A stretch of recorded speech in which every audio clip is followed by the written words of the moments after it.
और Iran Israel जंग पर एक बड़ी खबर आपको दे रहे हैं। मोसाद का एजेंट पकड़ा गया है। ईरान की तरफ से दावा किया गया है, ईरानी मीडिया ने बड़ा दावा किया है, एजेंट के पास से हथियार भी बरामद हुए हैं।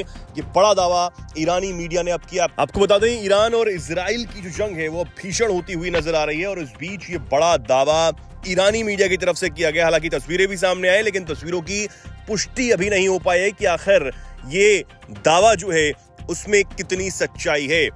अब आपको बता दें कि ईरान और इजराइल के बीच चौथे दिन भी लड़ाई जो है वो जारी है। इजराइल ने इससे पहले ईरान के विदेश मंत्रालय पर भी हमला किया था। इसमें 100 से ज्यादा लोग उसमें गंभीर रूप से घायल हो गए थे और खुद ईरान के स्वास्थ्य मंत्रालय ने इस बात को माना है कि इजरायली हमलों में अब तक 224 लोगों की जान जा चुकी है, जबकि 1200 से ज्यादा लोग गंभीर रूप से घायल हैं, जिनका इलाज जो है वो जारी है। ईरान ने भी इजराइल पर गंभीर पलटवार किया। ईरान ने सेंट्रल इजराइल में 4 बैलिस्टिक मिसाइलों से हमला किया था। इसमें यह दावा किया गया कि 5 लोगों की मौत हो गई, जबकि कई लोग घायल हैं। अब तक इजराइल में ईरानी हमलों में 20 लोग मारे गए हैं, जबकि 500 से ज्यादा लोग घायल बताए जा रहे हैं। ऑपरेशन राइजिंग लॉयन के तहत इजराइल ने ईरान पर यह हमले शुरू किए थे। जो पहले हमले 200 फाइटर जेट से किए गए थे और एक के बाद एक कई बम ईरान पर गिराए गए थे, जिसमें ईरान के वैज्ञानिक और उनके मिलिट्री कमांडर भी मारे गए।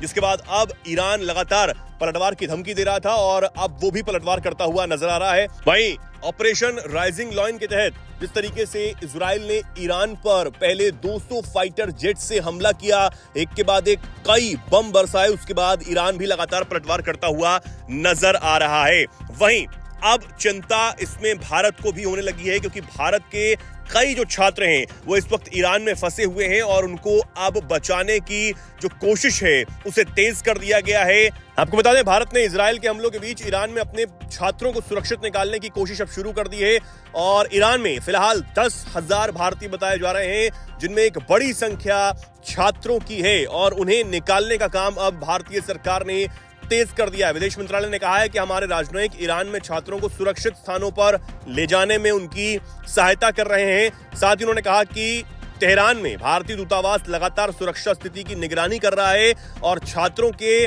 संपर्क में भी जो दूतावास है वो बना हुआ है। अपनी जो जानकारी है वो छात्र दूतावास को पहुंचाएं, ये भी लगातार छात्रों से कहा जा रहा है। इसी के साथ ईरान की सरकार से भी बात की गई है और ये कहा गया है कि किसी भी हालत में भारतीय छात्रों को सुरक्षित बॉर्डर तक ले जाया जाए ताकि उन्हें इवैक्यूएट किया जा सके। लेकिन इस बीच इजराइल के जो हमले हैं वो ईरान पर लगातार तेज होते चले जा रहे हैं और अब देखना होगा कि ये जंग कहां जाकर थमती है।